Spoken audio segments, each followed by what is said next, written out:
Coca-Cola, I think, ever since I described it that way, in terms of it talks about in terms of the probabilities that they would dominate the soft drink market and not lose market share in any way, that they would grow over time.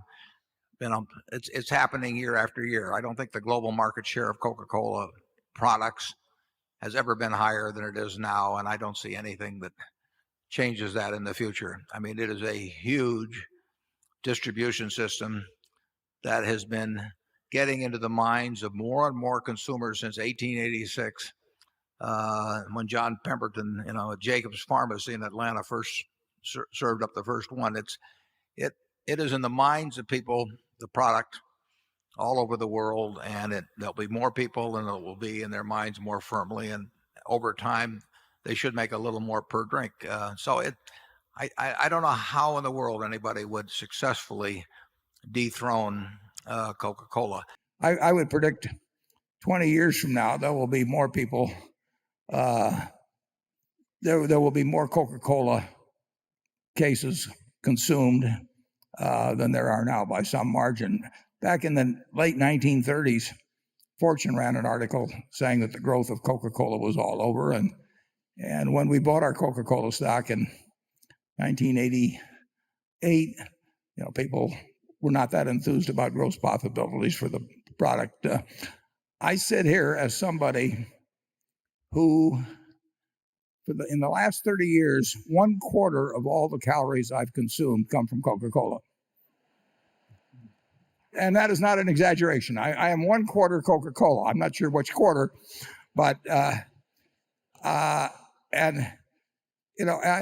if you really, I don't think there is this choice. I think there's a lot to be said about being happy with what you're doing. If I'd been eating broccoli and Brussels sprouts and all that all my life, I don't think I'd live as long. I'm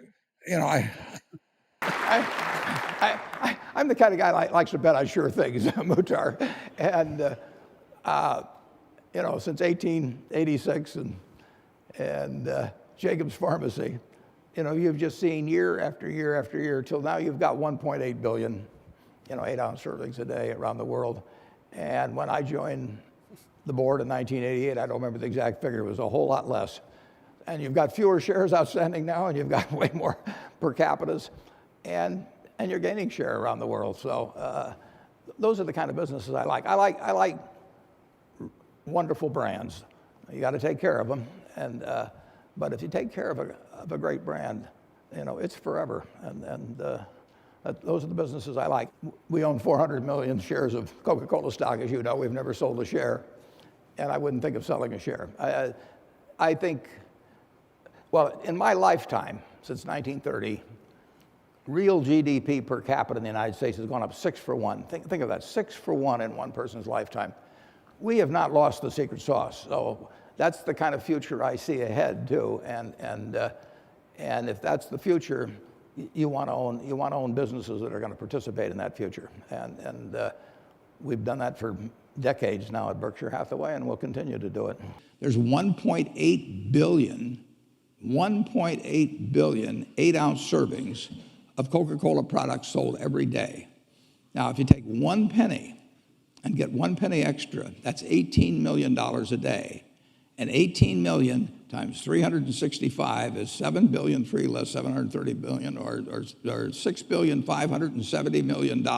So annually, $6,570 million from 1 penny. Do you think Coca-Cola is worth a penny more than Joe's Cola? I think so. So, and I've got about 127 years of history that would indicate it. So those are the kind of decisions I like to make. And you may have an entirely different field of expertise than I would have, and probably much more up to date in terms of the kind of businesses that we're seeing evolve. And you can get very rich if you just understand a few of them and understand their future.